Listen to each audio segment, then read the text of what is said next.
प्रियो भाई क्या हुआ? पूछते हो क्या हुआ? कैसी गेंडे जैसी चमड़ी है तुम्हारी। छी छी छी। आप और वो लड़के झाड़ियों के पीछे क्या कर रहे थे? लड़के?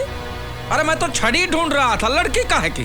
देखिए, आप मुझे खरीद कर नहीं लाए हैं जो मैं आपकी रंगरलियां देखूं। तो निकलो, अभी का अभी निकलो यहाँ से। हाँ हाँ, चली जाऊंगी। पहले जो मैं अपने मायके से 3 अम्बेसडर गाड़ियों की डिक्की में सोना भर भर कर लाई हूँ, सूद समेत वापस कर दो। फिर यहाँ से चली जाऊंगी, लेकिन तब तक तुम्हारी ये रासलीला नहीं चलने दोगी। हट, हट, हट, हट, हट।